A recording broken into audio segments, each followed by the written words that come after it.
1,000, approximately 300 litres in the tanks. We're running at 600 RPM. These are the Volvo IPS 1350s. They're 1,000 horsepower, but because they're IPS, they're putting out 1,350 each, equivalent to traditional shafts. Approximately 30 tonne light chips, maybe a little bit more. All carbon fibre construction, super slippery. This is a driver's boat. I've been on it since 4 o'clock this morning. This is going to be a lot of fun. Let's just put this thing through the speed range, because you really do need to, you got to get an appreciation of this, guys. It's completely different to any of the boats of this size range that I've tested before because of her weight and hydrodynamics below the waterline. I've seen the mold out of the water already, and I was in the factory yesterday, and you could see the dead rise, aggressive cutting angle and coming immediately back to some very aggressive dead rise that is having the effect of parting the waves quite early and giving us a smooth run. Noise levels, vibration levels, comfort through parting of our own waves is all incredibly impressive. So let's just bring the boat up to a slow cruise. And then the other thing, I'm not used to driving 70+ foot boats when my drone can't keep up. This thing is quick, like it's seriously quick. So let's just get the boat up and moving, 18 knots, nice, slow. I've got the Seakeeper ride doing my trimming. We do have a gyro, but it's just not necessary today. It's not even 7 o'clock in the morning. Welcome to Estonia. This is a beautiful part of the world. And one way, maybe that way Finland, that way Russia, and that way Latvia. I'm still getting my bearings. But 1,500 RPM, 20 knots, consuming 6.9 litres per nautical mile. I'm now seeing 20.8 knots, and we'll just get the boat up and moving a little bit more because it just feels like it wants to go. Nice and level attitude.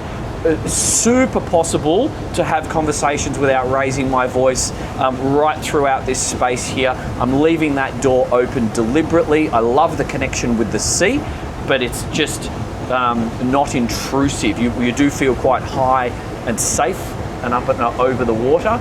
Let's clear all around, put the boat through a port turn. So this is a driver's boat. This is 100% a driver's boat that feels, it's a big boat that drives like a small boat, if that makes sense, because it's very responsive to throttle input. And if you want to, with the gyro off, if you want to throw it into a turn, she's going to go. So we're at 25 knots. I'm just going to put my sunnies on now because I'm going to be going into the sun in a second. 25 knots to 26 knots SOG, 1,750 RPM, 7.5 litres per nautical mile. No bow raise that annoys me whatsoever. I can lower the bow should I wish. She feels like she wants to go a bit faster. So let's just see 1,900 RPM, 27 knots and climbing. And let's start to put the boat through a couple little S turns. We'll just go gentle at first. And we're just doing that now at 28 knots, 1,850 RPM, 7.9 litres per nautical mile. Visibility is awesome. Oh man, this is a good thing. Okay, let's tighten these turns up a little bit. If I wanted to raise my height, see how you can just flip the backrest down there? I just don't really think it's necessary. Maybe useful in a parking scenario. And I've also got a footrest that will pull out from under my bum just there, so that's all good. Now let's just do the next one, clear to port and hook it around, coming around at 28 knots. Visibility still good, even with a little bit of heel on, so I'm happy with that. I'm seeing 1,850 RPM still. Let's increase that to 30 knots. She wants to go, this boat. She wants to go. Okay, just checking through the sun to make sure I've got no traffic. It's pretty quiet this time of the day, so all seems safe. Look at that, straight up to 33 knots. I was trying to do 30. Let me slow it down and just go back to 30. That's so cool. Okay, 1,000 1,900 RPM approximately gives me 30.5 knots, 7.5 litres per nautical mile. Here we go. 1,950 RPM, 30 knots, 7.8 litres per nautical mile. That's pretty consistent, feels good. I've got no trim on the Seakeeper ride, so that's just the hull doing the work there. Clear, clear, clear. So now let's turn to port. I've got an island in front of me, so I need to steer clear of that, and we'll increase our power. So now let's bump up that speed. As we're coming through the turn, I'm seeing 32 and 33. No noticeable increase of noise inside the boat. This is a super quiet boat. Carbon fiber boats are normally noisy. This one is not. I know why, because they're so good at the insulation on these things, but I'm telling you, it makes a massive difference. There's a less water impact noise. There's much less noise throughout the vessel when you're trying to rest and underway. So you just have a much better and more pleasant experience. And the engine room insulation is fantastic. 35 knots, SOG, 8.9 litres per nautical mile, 2,190 RPM. Let's go full speed. This is great. This is really fun. Okay, that's foot to the floor, full throttle, 37 knots and climbing. I'm going to play with the trim. I'm going to override the auto. I see 38 knots and climbing, 10 litres per nautical mile, 2,380 RPM. I see 39 knots and climbing. And if I just give it a little notch, look at that. If you just give it one notch down, I'm seeing 39.2, 3 notches. I think you can overdo this, so I can see about 39 and a half knots. You might get 40 knots if you were going downwind with the right conditions. Let's just hook that into a turn. Raise the bow again. I can definitely notice the deep V contacting with all the little wind chop. It is windy today. The windmills are turning. We've got sort of 10 knots, maybe 15 knots consistent offshore, and the boat's just loving it. Let's just put the boat into a turn. I'm going to slow that speed down. I'm going to do a port turn and just carry that turn through at, say, about 32 knots. I'm going to close this door because it's actually a little bit cold, even though it's summer. Okay, that was easy. And you've got 2 notch positions where you can just crack it open a little bit and then crack it open a lot. Now let's go through our waves. And 3, 2, 1, waves on us. Now, very nice, very nice. Control your directional, or control your direction, cut the waves up and you'll get the most benefit, but that was very, very nice. Let's just do a turn to starboard. That's full lock now. Graceful, comfortable, but performance. This is fun. This is great. Doing that at 35 knots. Now let's just slow that speed down. What a delightful thing to operate. This has super yacht impressions, super yacht spaces. I was literally having lunch on a 140-foot super yacht with my buddy in Greece last week, and you get similar impressions in this space. But what's nice about this is you can just drive it yourself. You can have the privacy. You can just be with your friends. So isn't that good? So okay, we're just going to come off the plane. I'm just going to feel the boat out here in the open, going through my own waves again now. I've made a couple of different directions there. Boom, very nice. Very nice. Okay, coming back down to 21 and 20 knots at 1,500 RPM. I see 5.8 litres per nautical mile. So we've calculated at a 30 knot cruise, we just did some rough numbers, leaving a 10% reserve on the 3,100 litres in the tanks, that you should do about a 350 nautical mile. I'll double check my numbers later on, but 350 nautical miles at 30 knots, which is awesome. Okay, 18 knots, 1,350 RPM, 5.6 litres per nautical mile. We're still planing, so let's just dial that back a little bit. It's worth pointing out that the wake disturbance at the back of this boat is super clean. So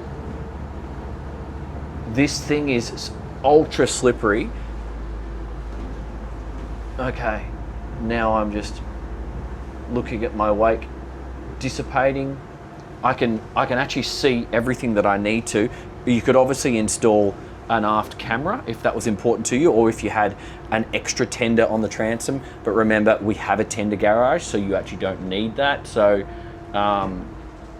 arguable it's not necessary, but really, even without, let me just have a look out this window. Oh crikey, I can see everything. That's great. You don't even need a camera, to be honest. So 9 knots.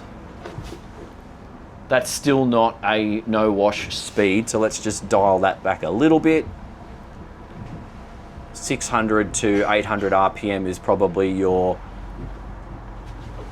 no, 600 to 700 RPM is your no wash speed. Fantastic. So, okay, we're gonna go from here to another location where we can play with the anchoring system, which is a stylish yet practical system. And because we have Volvo DPS with dock assist on this one, I would like to do some touch and goes and dock this boat myself, because I think it is a boat that you can run as a couple or potentially by yourself, depending on where your dock is located and how you've set up the fendering system and the lines. And I think for those of you potentially coming from that very big boat scene or already in it and looking for something to give you privacy, this could be a very good solution, because this clearly, from what I just felt right then, still drives like a bit of a sport boat. And I don't think that's the main point. I wouldn't go focusing on our sort of touching on 40 knots there. I would be focusing on the cruising speed. So you can get somewhere cool within a much easier or faster amount of time at a 30 knot cruise, which is not going to happen on so many of the competitors to this boat are going to be 20 to 25 tons heavier and running much bigger motors or an extra motor if you look on the specs. So it's a much different calculation. A lot of those competitors, because I've been looking, are carrying 1,500 to 2,500 litres of extra fuel on board just to give a slower average cruising speed. Awesome. Let's take it from here and go somewhere protected and drop the anchor.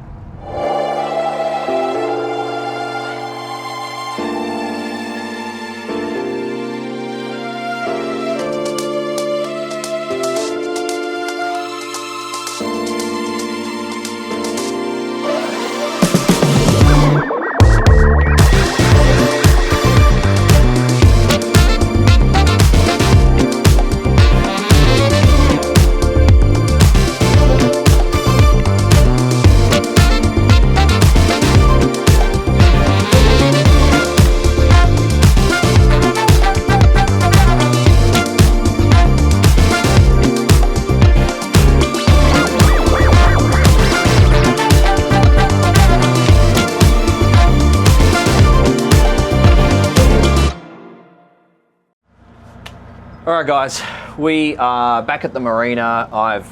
We've brought the boat in. We've positioned the boat right next to our dock, and this is going to be a demonstration of the assisted docking and then side push. And I'm going to show you moving from this station back to the wing station.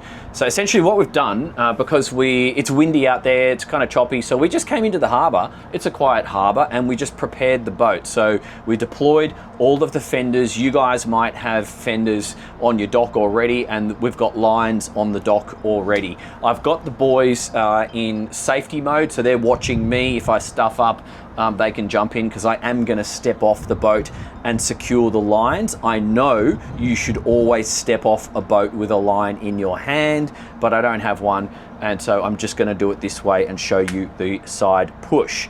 So basically the assisted docking active is keeping me, you can see on the screen, I'll just show you, okay, my perspective. Assisted docking power, it's at only using 8% of its power. It's got more than half GPS signal just there. It's obviously, don't go swimming, that'd be silly. And then it's giving you basically some live information, but it's not overloading you with information. And so what I can do is literally just press the joystick towards the direction of the dock, and it's going to side slip me. But then when I release, it's going to take back control, and in combination with the variable speed thruster, it's going to hold me in this same direction.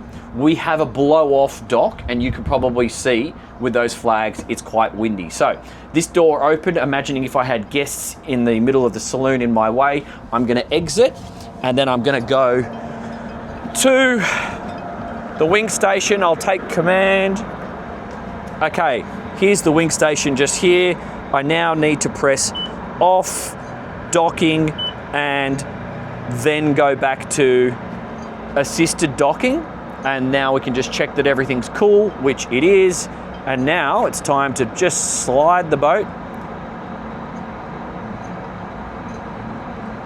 No rush. And I'm just gonna get the boat a little bit closer, then I'm gonna fix the direction. You can see I've hung all my fenders out like so, and my bow is a little bit further out, so I'm just going to tidy that up a little bit before I get any closer. And now I'll start to come in. My thruster's working, and all I'm doing, this assisted docking tech is so good, all I'm doing is now pushing the joystick in the direction of travel. I'm not doing lots and lots of small, minute changes, which you would have to do if you didn't have this technology. And once I touch these fenders up on the dock, there's no rush. Slow and steady wins the race here. I can see everything. I'm just gonna 1 meter, half a meter. If I go quiet, it means I'm concentrating because I can't multitask. And we're gonna touch those fenders. Here we are. Now, what I'm gonna do is activate side push by pressing this button when I have some side push on. Okay, I'm just gonna check that that's working. Fenders, I got a little bit of pressure. I can see, I'll just make sure you guys can see this. You can see that it's now actively pushing me into the dock. So I'm gonna leave the boat. You guys just be my safety in case something untoward happens. And happy days. Look at that. Boom, boom. I can just secure that temporarily. And we'll get a springer on. Actually, we might get this one on. That's my forward spring. And then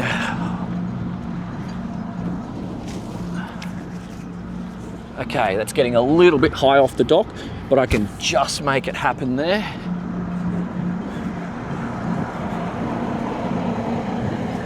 And that's it, guys. It's that easy. Okay. This technology is now making the operation of this boat a total solo operator, should you wish. Look at that. I can't believe I'm doing this by myself. Oh my God. Imagine doing this. Even 5 years ago, it just wouldn't have been possible. Okay. And what I'm gonna do, I'll just throw the line up on the bow, and then I'll come back and get it. I don't even need anyone to help me. This is insane. This is a 72-foot, 30-ton boat that'll do 40 knots. I love it. How good's this? So everybody can just be chilling out, doing their thing. I don't even need to walk amongst any of them. Boom, boom. Pop this cleat up. Happy days. And then I'll just go back down and secure it. The side push is doing its thing. I can increase the power if I needed to. The only thing I'm not too sure about, which I would want to be careful of, is if you were in a tight zone with lots and lots of tide, I'd want to have another little play with that before I go doing this by myself. And hopefully you've got a useful person available. But there we go. That is done. Wow.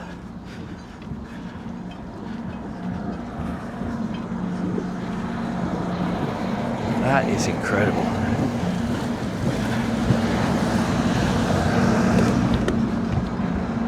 All right.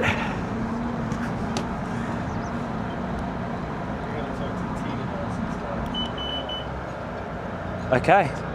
Back on the lines.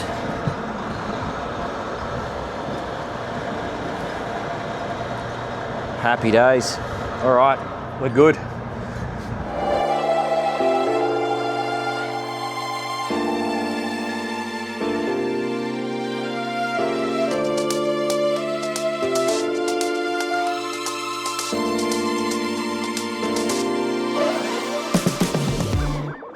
All right, legends. I hope that was useful. That was a hell of a lot of fun, I'm not gonna lie. What a fantastic piece of kit this is. So, how does it drive? What sort of experience should you need, or do you require to operate something like this? And what could you compare it with? This is a driver's boat every day of the week. If you enjoy driving your boat, or if you enjoy driving smaller, faster boats and you still want a resemblance of that experience, you're gonna get it on this thing. It's a really fun thing to drive. In saying that, it's an incredibly comfortable boat to drive. It gives me absolute premium, top quality vibes, and 100% safe to operate. I would have no issues taking one of these all the way around the Mediterranean, up and down the coast of the US and up and down the coast of Australia if that was the mission spec for the summer. It would be an incredible boat for that. And I think having the ability, as we discovered today, to do 30 knots cruise for 350 nautical miles sustained with a 10%, a little bit more actually, reserve was my calculations. Happy days. Like, I'm a busy guy. I don't want to be doing 8 knots. Like, give me the 30 knots. You get to do more stuff. You get to see more places.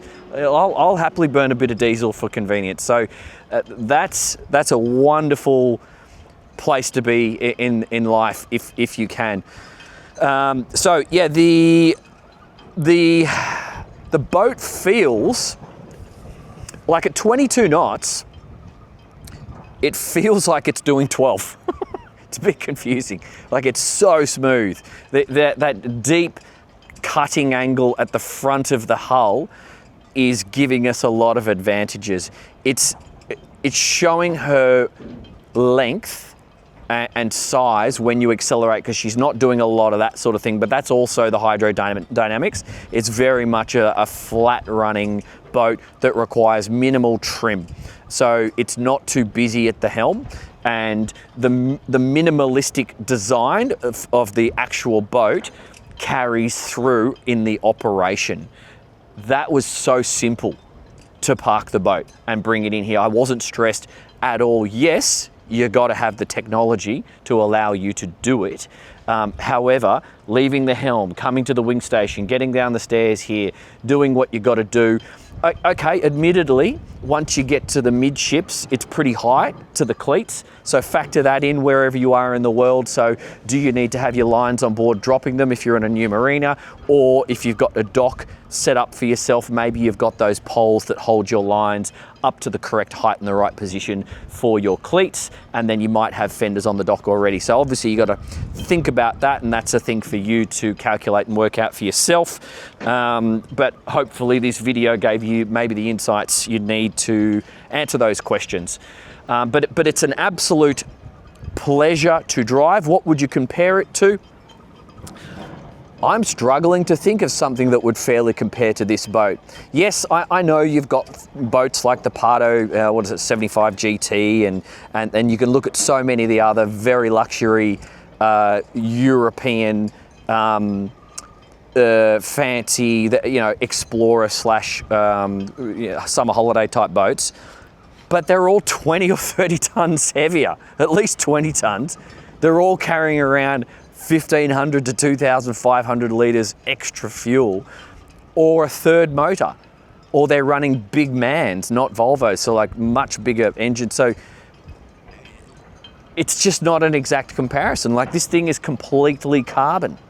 It's 30 tons or thereabouts. I'm sure it's a bit heavier when you load it up with fuel and friends and stuff. But back to my earlier point, like I had a wonderful lunch the other day on my buddy's 140-foot super yacht here in Europe, and it was great. But we were just, getting interrupted by the crew, and they were lovely and they're friendly, and I have nothing against that. But I guess if you're used to that lifestyle, and maybe you want a boat where you just are out with your friends or your loved ones, and you can just run it yourself, but you still have those expansive spaces that you get on a very large boat, then this is going to do that for you.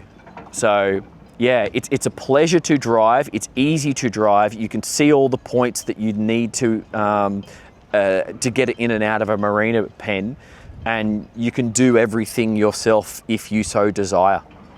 It's as simple as that.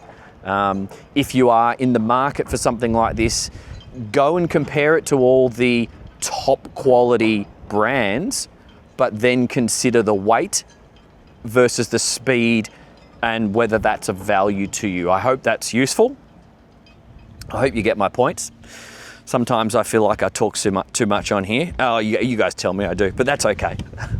I have plenty of points to make. But yeah, I'll link some other boats or another boat on the screen right now. Go and do your own homework. That's what this channel is for. And do share this content far and wide. I really appreciate it. And if you're getting value from this content, tell the factories, tell the dealers. It's really useful. If I go banging on their door, they don't necessarily know who I am. But if they hear it from you, it's really, really helpful. Thanks so much, guys. Love you lots. Talk soon.